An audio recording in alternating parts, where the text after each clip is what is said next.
Hello and welcome to a new episode of The Career Changers. Today, our guest is Chris Tran, business leader in the gaming industry, consultant and advertising expert, and also career coach. He joined Riot Games after surviving the 2015 Nepal earthquake. He has launched some of the biggest video games and hosted some of the biggest esports events in the world. Today, we will discuss his career journey, gaming careers, and how to make opportunities come to you. Hi, Chris. Thank you so much for joining us. Oh, thank you so much for having me, Alyssa, and good morning to you. I know it's early for you over there. Yeah, thank you. I'm really curious about this interview. I will admit beforehand that I do know nothing about gaming. And so you are the expert here. So let's start with your career. What was your dream job when you were a child? My dream job back when I was a kid was probably something like a firefighter or an astronaut, but I will tell you that really became different when I started playing with other kids because when I was 8 years old, I found that my English wasn't good in America. I was born in America, but my parents didn't teach me English.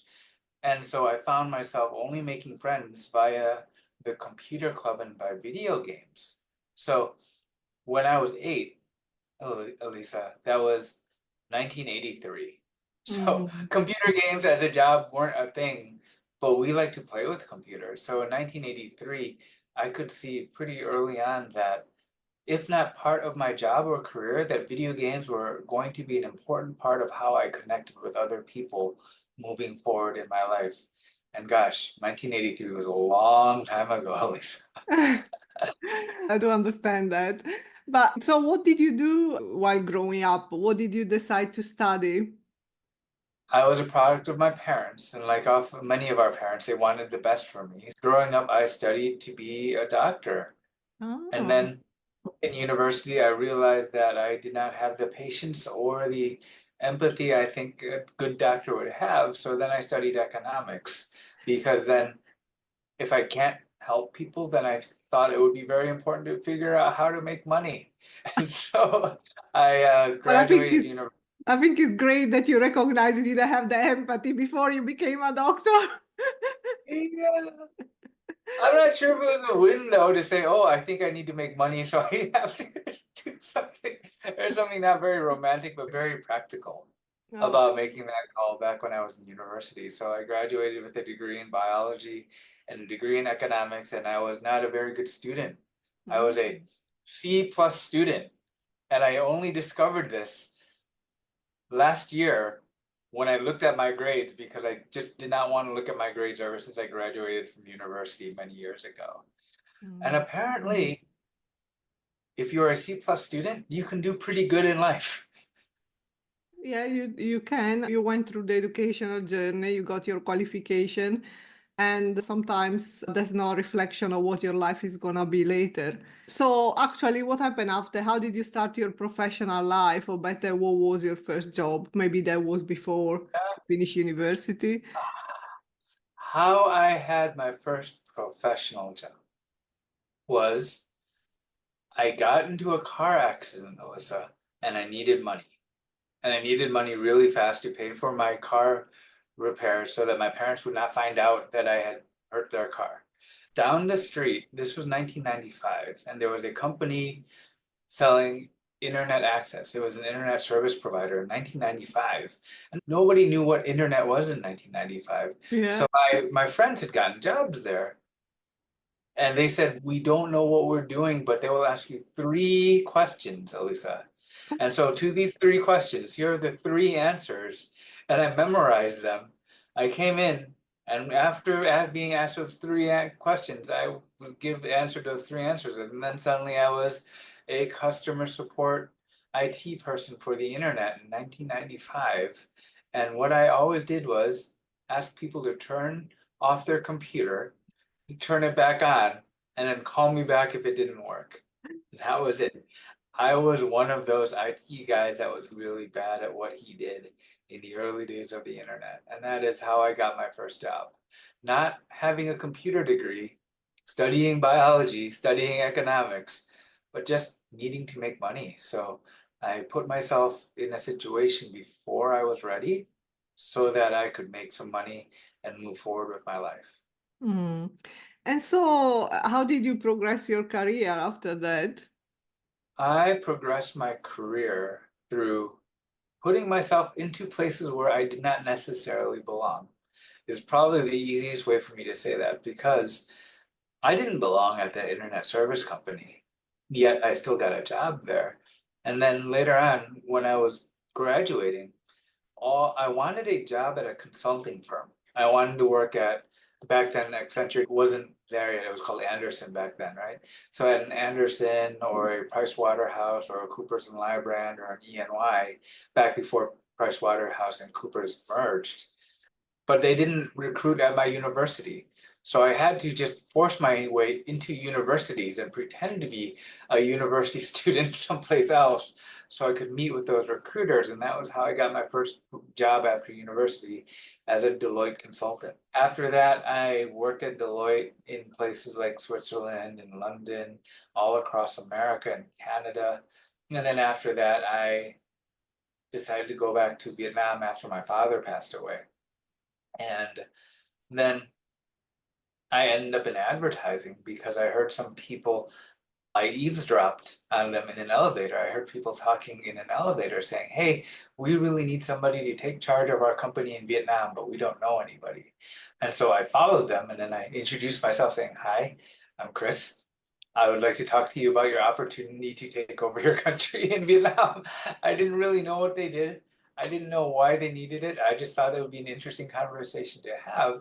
And then lo and behold, after maybe 1 or 2 months of conversations, I was in charge of an advertising agency in Vietnam that had roughly 15–20% of the market share of digital advertising, just because I put myself in a situation where people did not expect me. And I asked questions and started working before I was ready. And that's been scary and rewarding and exciting and frustrating all in wonderful ways. So Mm. that's how I've been able to push my career forward. Yeah, and you say yourself, you put yourself in places or environments where you didn't necessarily belong to. How did you feel about that at the time?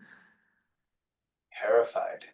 But I was caught between these two terrors, the terror of looking foolish versus the terror of missing out on having a great life, Mm. right? And the regret of walking away from a good opportunity, I don't know about you, Elisa. That regret sits with me for a long time, right? It makes me want to do less. It makes me not just angry, it makes me angry at myself. And when I'm angry at myself, it's really hard for me to forgive myself. I can forgive other people, but me, I know better, right? Mm. So there's that kind of feeling, which is a long-term kind of self-frustration versus other people may be laughing at me and they might forget in a day, a week, or a month. But in that embarrassment, I will learn something, right? I will grow. And that's the bad part. Good part is maybe it will turn into a wonderful thing.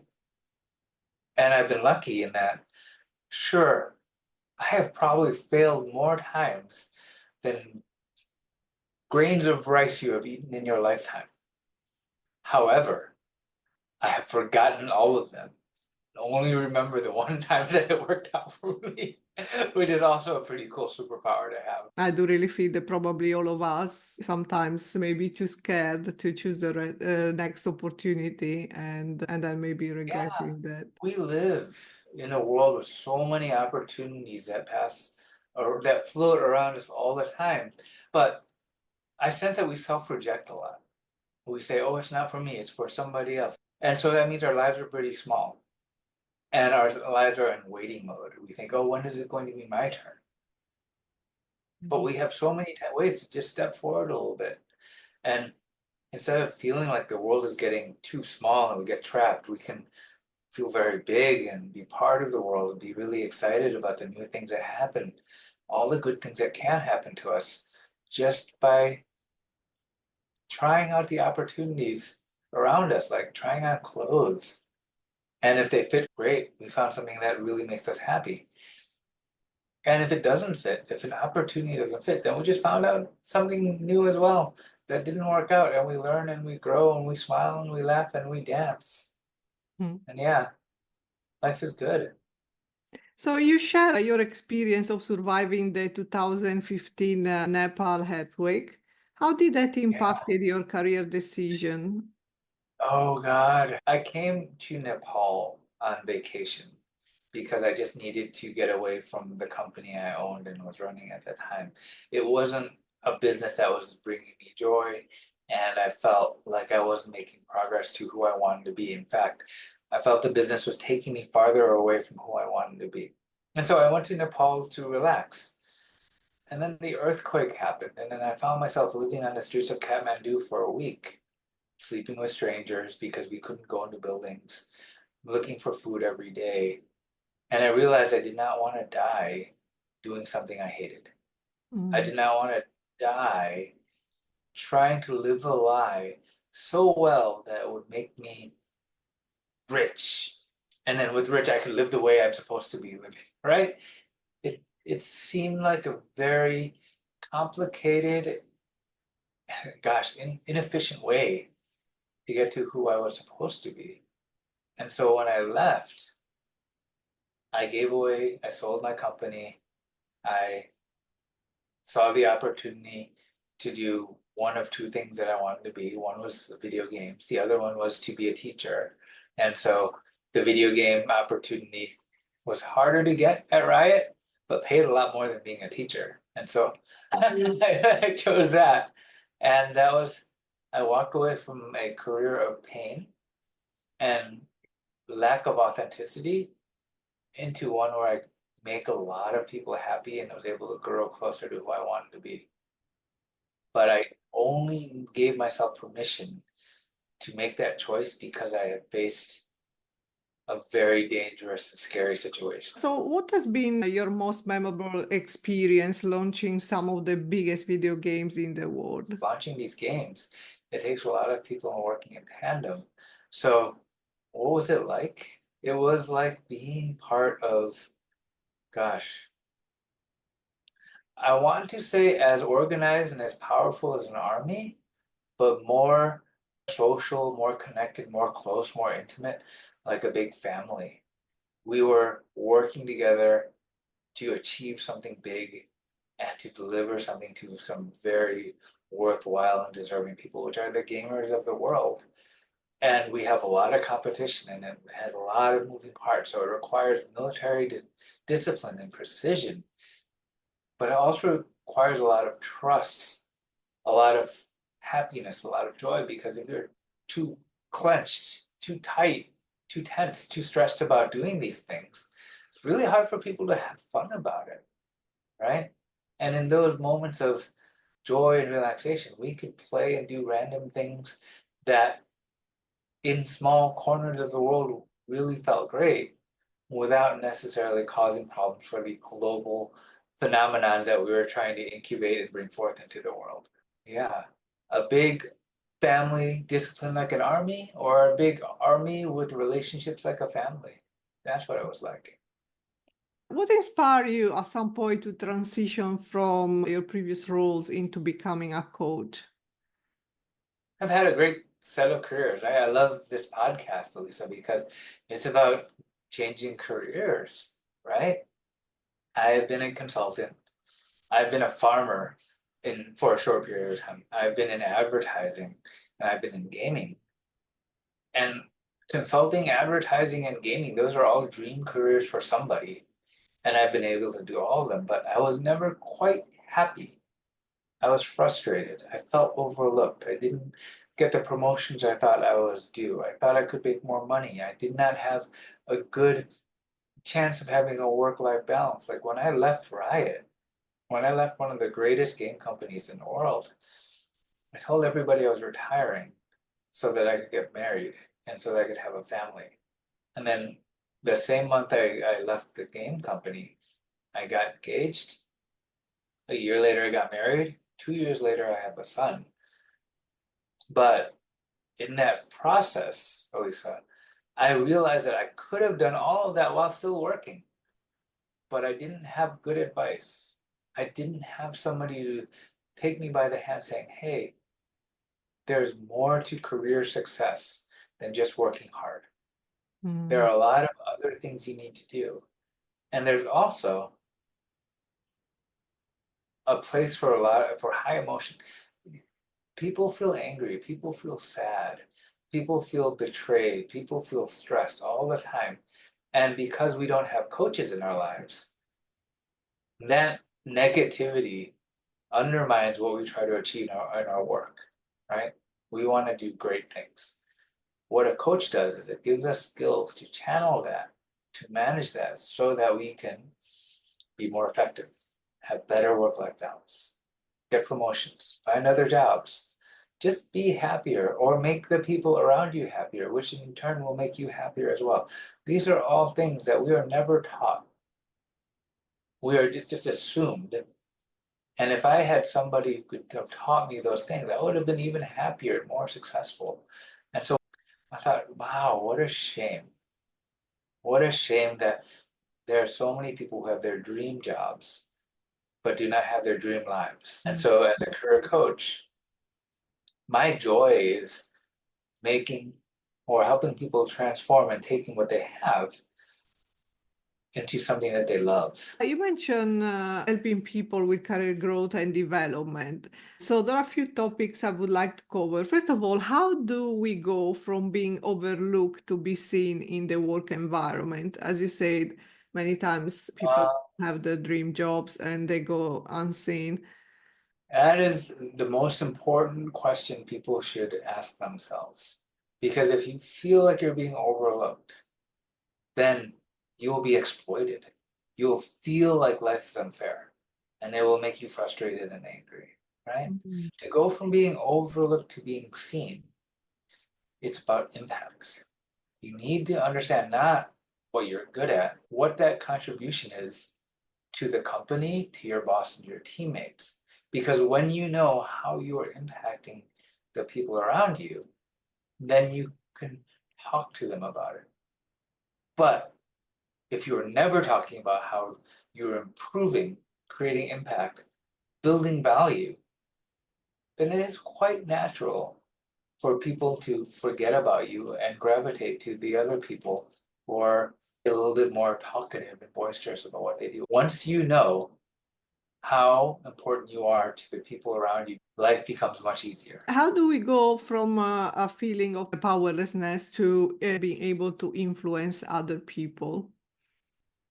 When we are powerless, it sounds like we don't have a voice, but also influence is about leadership.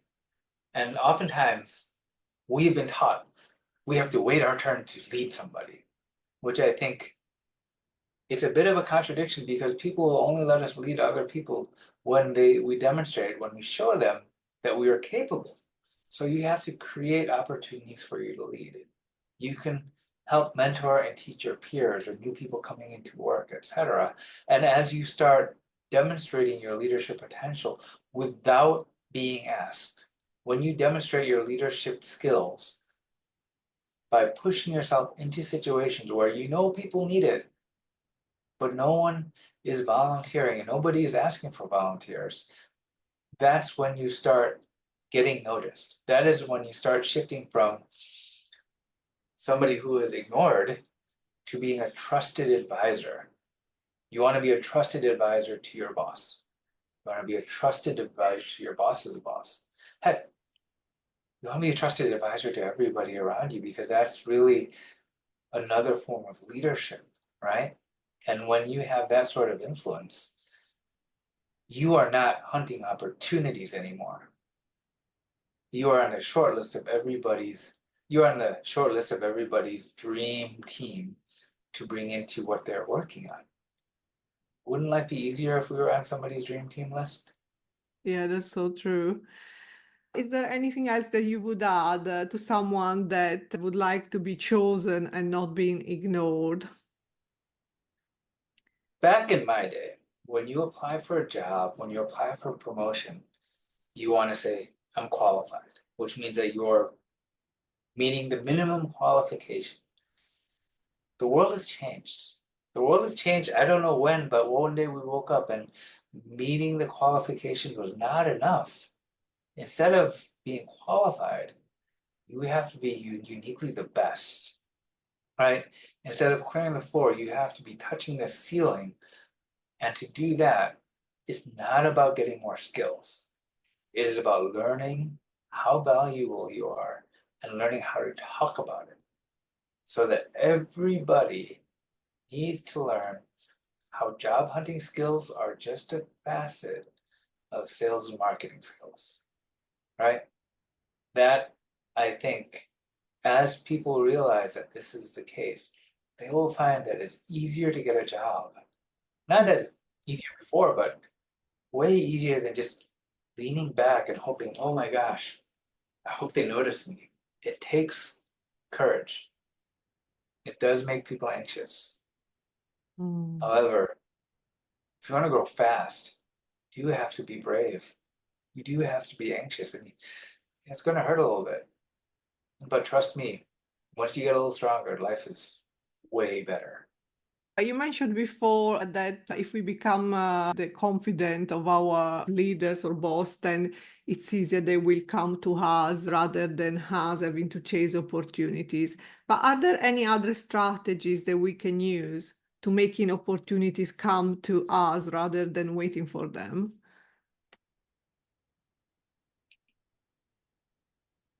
I think people still underutilize social media because if you want opportunities to come to you, think about it as winning the lottery. How do you win the lottery? You buy tickets.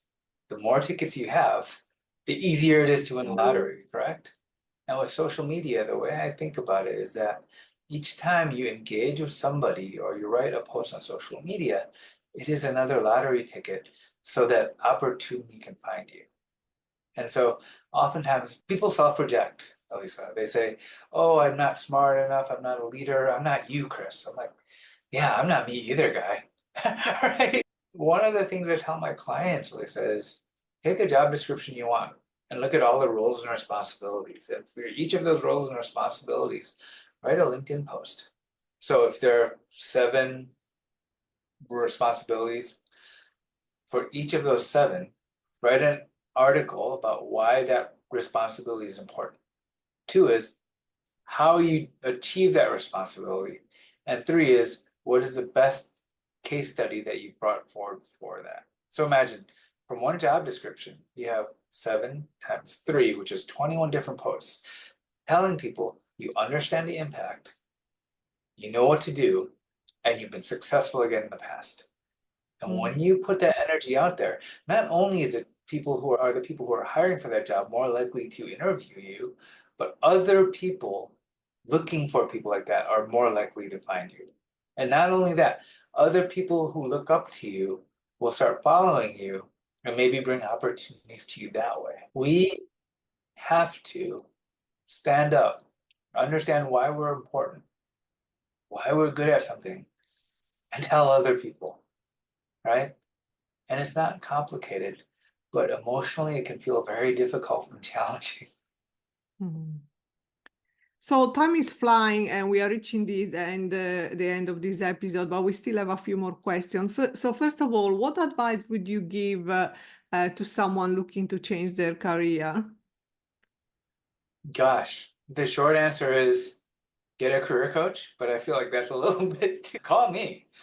Here is the smartest piece of advice I can give somebody very quickly, right? Use AI. And I would use AI in 2 different ways. One is Notebook LM is a new product from Google. And I would say, take the JD in the other industry that you want and put your resume and upload it into Notebook LM and ask it to generate a podcast to tell you what skills you have are good for the new role. So that you understand what to focus on, because oftentimes when we're doing a career transition, we miss out on our transferable skills and we just tell people everything. We want to tell people, oh, we're very flexible, but that's not what they want to hear. They want to hear exactly what are the transferable skills that you're really good at. And then in the resume and the interview, you demonstrate that you understand how to use them in a new context, not to catch up to other people, but how coming from another industry makes you better at that job. And that would be the second thing you use AI for, to use AI to ask AI saying, with this background, what are the unique things that make me better than anybody else at this job? Oftentimes, because we're talking about ourselves, we need that third person perspective that a coach does best. But if we can't afford a coach or we want to move fast, then AI can do a similar kind of thing to give us advice and see things about us that we do not see. And really, the last question, if you could give yourself a piece of advice, what would you say to your younger self? I want to say drink less alcohol, but I feel like I would have missed out on a lot of fun, right? I would say don't worry about heartache because you'll eventually find the right woman to love. I would say that the pain is worth it. I went through a lot of pain to get to where I am now, and it was worth it, right? Because when I was crawling through that dark tunnel that we all go through, it sometimes felt like that dark tunnel was forever. But once you've got to the light, you look back and you're like, everything worked out well, right? And for everybody who is now struggling and like transition of careers, it can feel really hard. Keep going. The pain is worth it. And we all go through it. And I believe that we are all destined to find out who we're supposed to be. And it just takes a little bit of crawling. Thank you, Chris, so much for joining us today and sharing your inspirational career story and wisdom with our listeners. Thank you very much for having me, Lisa. And a last message for our listeners, don't forget to subscribe to our channel. If you enjoyed this episode, please leave a review and tune in next week for a new inspirational episode of The Career Changers. Thank you.